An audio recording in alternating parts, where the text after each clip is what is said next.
قاسم بری طرح بے چین ہو گیا تھا اور چاہتا تھا کہ کسی طرح اس سے پر لگ جائیں اور وہ اڑ کر اپنی مارسی تک پہنچ جائے، لیکن اسے معلوم نہ تھا کہ مارسی کہاں ہے۔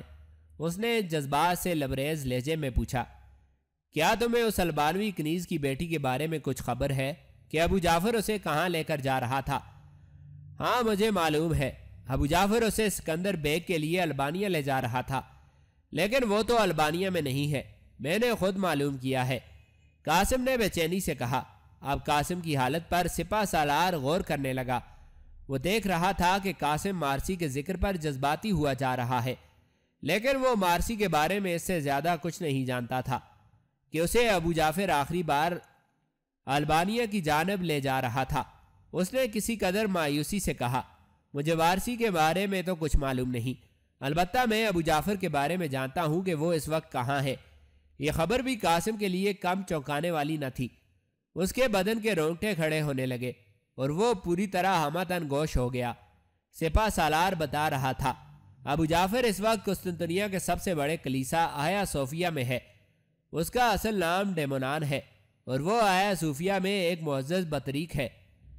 ڈیمونان اپنے سابقہ کارناموں کی بدولت بطریق اعظم اور شہنشاہ کا منظور نظر ہے اور اب بھی وہ جاسوسی کے نظام کے ساتھ منسلک ہے۔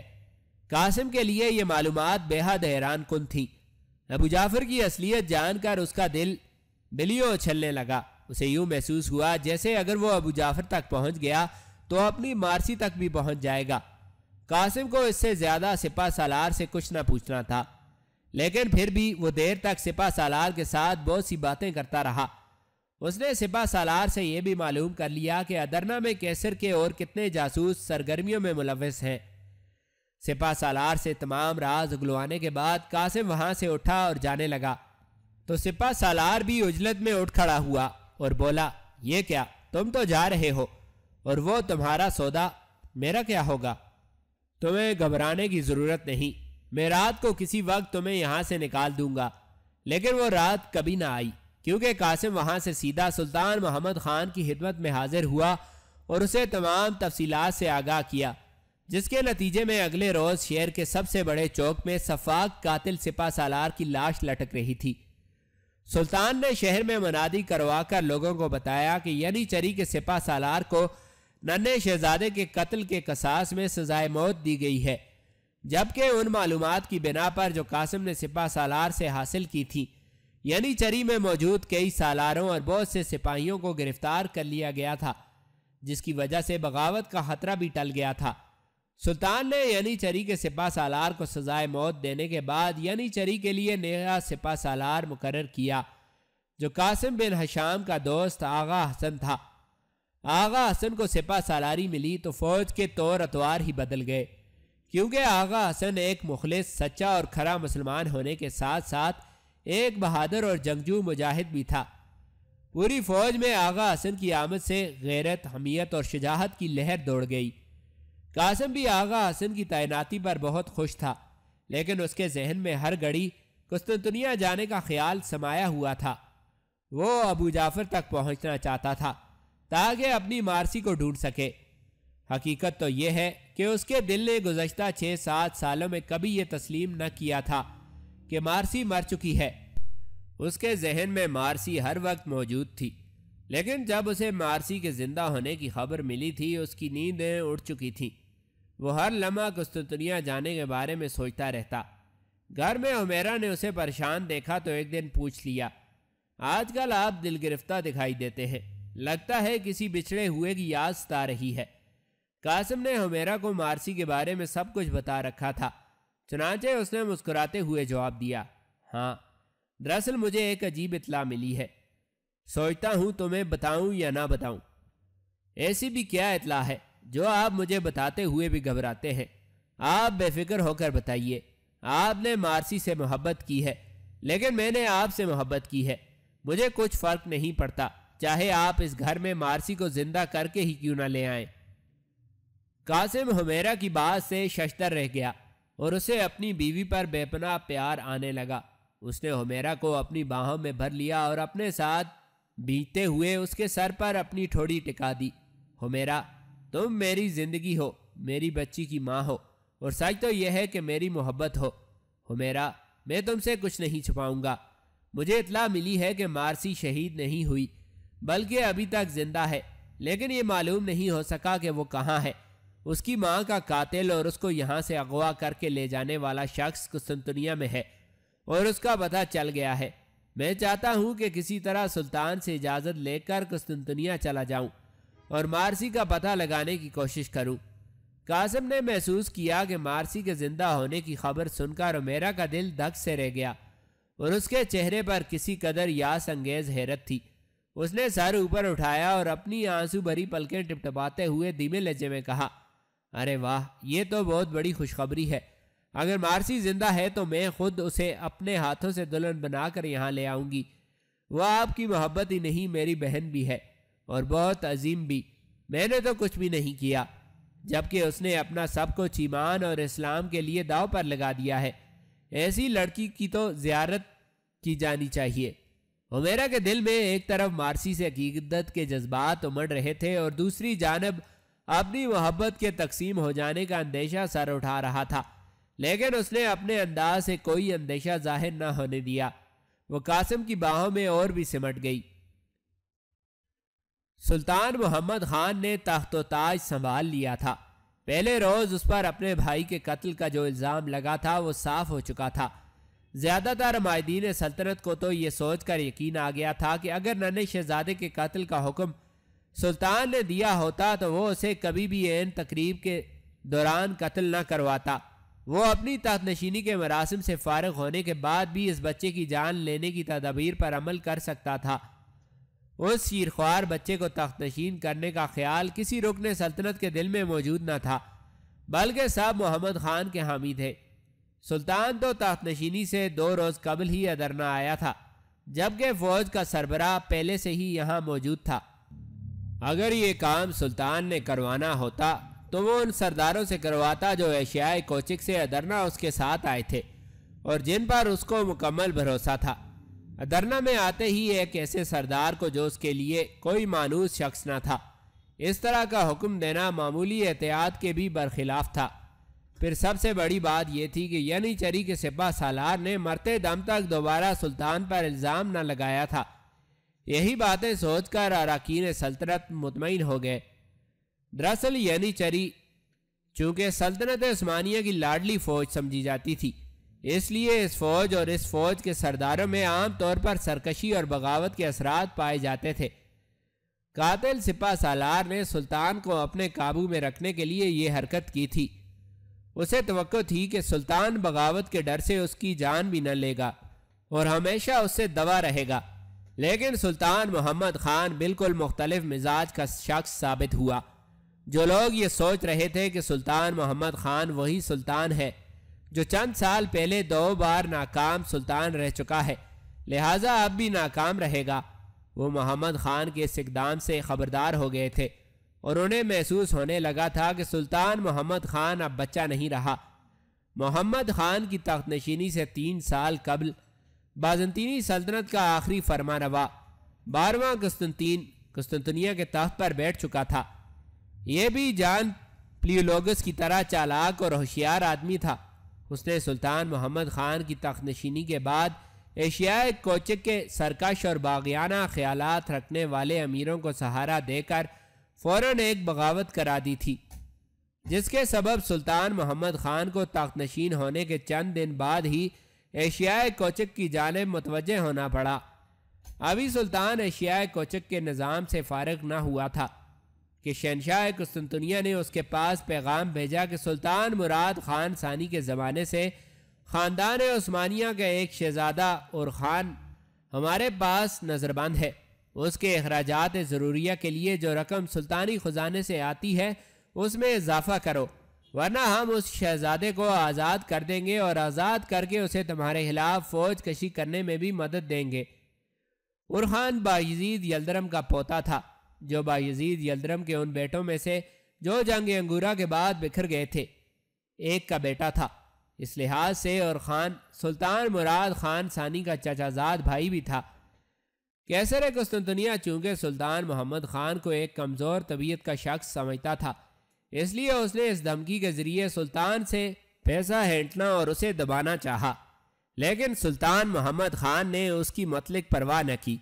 چنانچہ سلطان نے کیسر کے ایلچیوں کو نامراد لوٹا دیا اور دل میں تہیہ کر لیا کہ جب تک عیسائی سلطنت کا قصہ پاک نہ کر دیا جائے، سلطنت عثمانیہ کا قیام و استحکام ہمیشہ خطرے میں رہے گا۔ اس وقت سلطان نے کیسر کے ایلچیوں کو کوئی صاف جواب نہ دیا اور خود کیسر کے خاتمے کی تدبیریں سوچنے لگا۔ قسطنطین ایک جنگجو شہزادہ تھا، لیکن اس نے محمد خان کو چھیڑ کر اسی غلطی کو دہرایا جو اس کے پیشرو مینوئل نے سلطان مراد خان ثانی کے ساتھ کی تھی۔ اورخان شہزادہ سلیمان کی اولاد میں سے تھا۔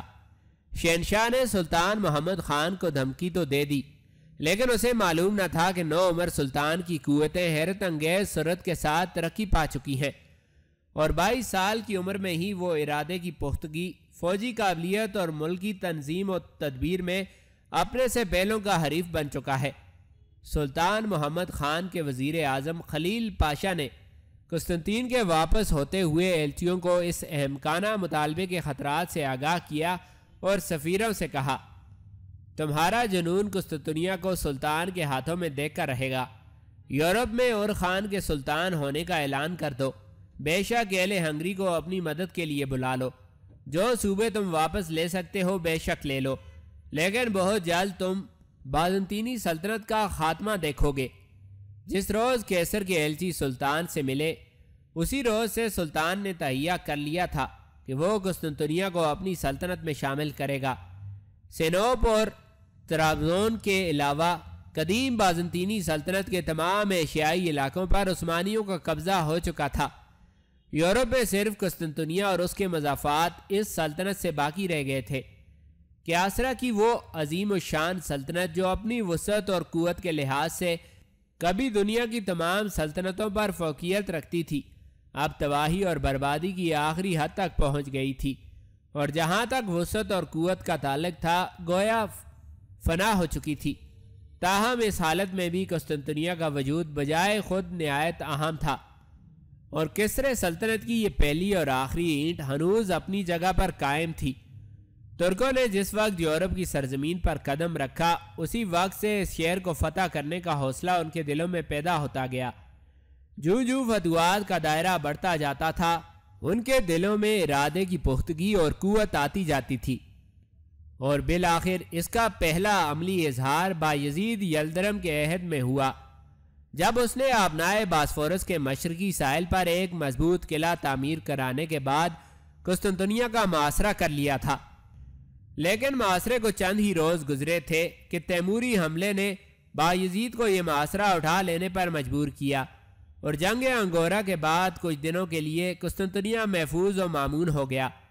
سلطان مراد خان ثانی اگرچہ شہنشاہ سے آویزش پیدا نہیں کرنا چاہتا تھا، لیکن خود شہنشاہ کی غداری نے اسے مجبور کیا کہ سلطنت کی حفاظت کے خیال سے سازشوں کے مرکز قسطنطنیہ پر قبضہ کر کے ہمیشہ کے لیے اس فتنے کا استحصال کر دے۔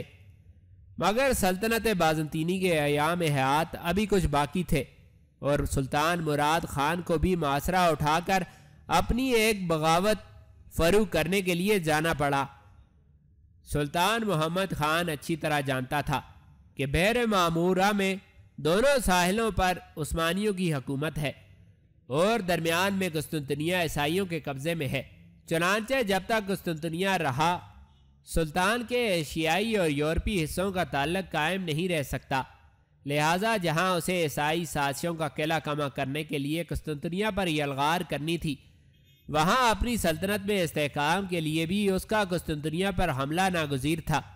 یہ وجوہات تھیں جن کی بنا پر اس نے پہلے روز ہی قسطنطنیہ پر حملے کا فیصلہ کیا تھا، اور اس طرح اس نے اپنے دور حکومت کے سب سے عظیم الشان کارنامے کے لیے تیاریاں شروع کر دیں۔ کیسر کے ایلچیوں کے چلے جانے کے بعد سلطان ایشیائے کوچک واپس آیا اور سب سے پہلے اپنے وزراء، عمراء، سالاروں اور عمائدین سلطنت کا اجلاس طلب کیا۔ اس اجلاس میں قاسم بھی موجود تھا۔ سلطان چاہتا تھا کہ اپنے ارکان سلطنت کو نہ صرف اپنے ارادوں سے آگاہ کرے، بلکہ ان سے قسطنطنیہ پر حملے کی منظوری بھی حاصل کرے۔ یہ اتفاق تھا یا حسن اتفاق کہ جس دن سلطان نے یہ اجلاس طلب کیا اسی دن ادرنا میں شہنشاہ قسطنطنیہ کی ایک اور سفارت پہنچی۔ عین اس وقت جب دربار میں قسطنطنیہ پر حملے سے متفق گرما گرم بحث جاری تھی، وزیر سلطنت نے سلطان کے نزدیک آ کر اس کے کان میں کیسر کے ایلچیوں کی بابت بتایا۔ دربار میں کچھ لوگ کیسر کے ساتھ تعلقات بگاڑنے کے حق میں نہ تھے۔ سلطان کو ایلچیوں کی آمد تائید غیبی محسوس ہوئی اور اس نے ان قسطنطینوی سفیروں کو دوران اجلاس اپنے دربار میں طلب کر لیا۔ شہنشاہ کے سفیر دربار میں داخل ہوئے تو تمام اہلیان دربار کی نظریں ان کی جانب اٹھ گئیں۔ یہ لوگ بھاری بھرکم جبوں میں ملبوس تھے، ان کی گردنوں میں طلائی سلیبیں لٹک رہی تھیں اور سر پر قسطنطنیہ کی مخصوص لمبوتری ٹوپیاں رکھی تھیں۔ شہنشاہ کا سفیر سلطان کے سامنے پہنچ کر شاہی آداب بجا لائے بغیر بے ادبی سے کھڑا رہا۔ سلطان کے اشارے پر سفیر نے شہنشاہ قسطنطنیہ کا پیغام پڑھ کر سنانا شروع کیا۔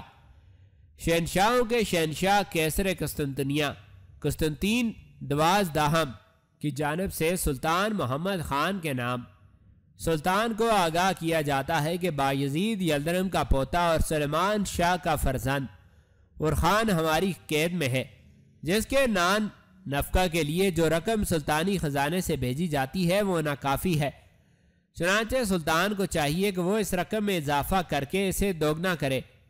بصورت دیگر شہنشاہ عثمانی شہزادہ اور خان کو آزاد کر کے سلطان محمد خان کے سامنے کھڑا کر دے گا۔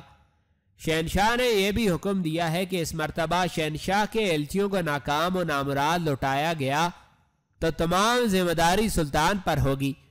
کیسر قسطنطنیہ کے ایلچیوں کی زبانی کیسر کا پیغام سن کر تمام اہلیان دربار آگ بگلا ہو گئے۔ سلطان کی ترکیب کامیاب رہی اور وہ لوگ بھی جو کیسر کے خلاف نہ تھے اس سفارت کے بعد پیچتاب کھانے لگے۔ سلطان نے اہلیان دربار کی رائے لینے کے بعد شہنشاہ کے ایلچیوں کو نہایت ذلت کے ساتھ اپنے دربار سے نکال دیا۔ کیسر کے ایلچی چلے گئے تو دربار میں جاری اجلاس پھر سے شروع ہوا۔ اس مرتبہ سب کی رائے یہ تھی کہ قسطنطنیہ پر حملے کرنے کے لیے زور و شور سے تیاریاں شروع کی جائیں۔ سلطان کو ایک بوڑھے رکن سلطنت نے اٹھ کر ایک عجیب مشورہ دیا۔ سلطان معظم سلطنت عثمانیہ کے سابقہ فرمانروا بھی قسطنطنیہ پر حملہ آور ہوتے رہے ہیں، لیکن ہر مرتبہ اشیاء کوچک سے بغاوت اٹھ کھڑی ہوتی ہے اور انہیں ان شورشوں کو دور کرنے کے لیے جانا پڑتا ہے۔ میرا یہ ناقص مشورہ ہے کہ اس مرتبہ قسطنطنیہ پر حملہ سے پہلے امیر کرمانیہ کے ساتھ مکمل صلح کر لی جائے۔ میرے ذہن میں اس صلح کے لیے ایک تجویز ہے، اگر سلطان معظم اجازت دیں تو میں بیان کروں۔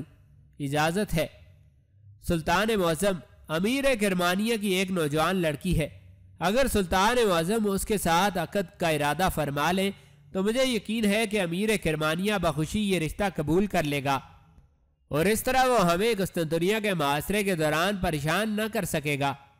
سلطان کو بوڑھے رکن سلطنت کی تجویز بہت پسند آئی اور اس نے بلا تعمیل اس پر عمل کرنے کا ارادہ ظاہر کیا۔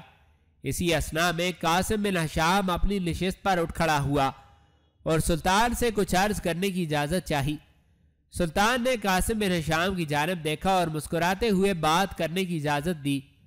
سلطان معظم امیر کرمانیہ کے ساتھ صلح کرنے کا مشورہ بے حد عمدہ اور بصیرت افروز ہے۔ اسی طرح میری رائے یہ ہے کہ قسطنطنیہ پر حملے سے پہلے شاہ ہنگری اونیاڈے سے بھی صلح کر لی جائے، کیونکہ پے در پے شکستوں کے بعد شاہ ہنگری بھی ہر دم اس طاق میں رہتا ہے کہ اسے سلطنت عثمانیہ سے بدلہ لینے کا موقع ملے۔ لیکن اس سے پہلے کہ سلطان کوئی جواب دیتا، ایک نوجوان وزیر سلطنت اپنی نشست سے اٹھا اور عرض کی، سلطان معظم، محترم قاسم بن ہشام کی عجیب رائے سن کر مجھے حیرت ہوئی ہے۔ بھلا یہ کیسے ممکن ہے کہ ایک صلیبی جنگ کا سربراہ ہونے آڑے موقع ملنے پر اسلام کے خلاف تلوار نہ اٹھائے گا؟ وزیر سلطنت کی بات میں وزن تھا۔ اب سلطان دیگر عمائدین سلطنت کی رائے بھی جاننا چاہتا تھا۔ چنانچہ سلطان نے اہل اجلاس کو تبصرہ کرنے کی اجازت دی۔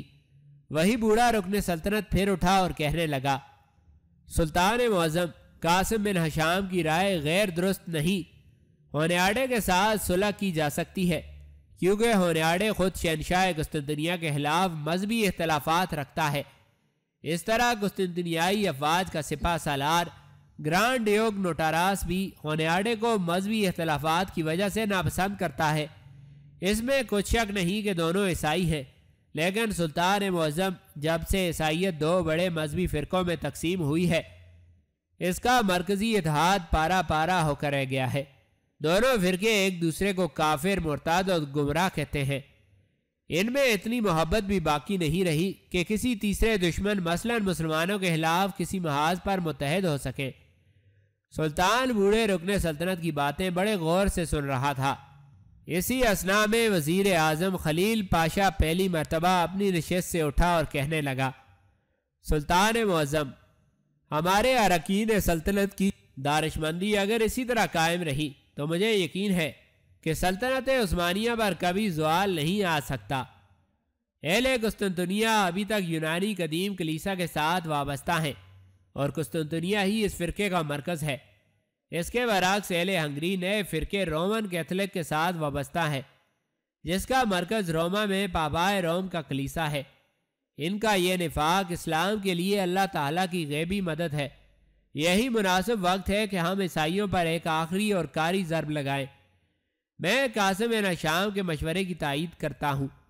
اب سلطان محمد خان کے لیے مزید کسی کا مشورہ سننا ضروری نہ تھا، چنانچہ اس نے ایک سفارت تیار کرنے کا حکم دیا جسے ہونیاڈے کے ساتھ صلح کی بات چیت کے لیے روانہ کیا جاتا۔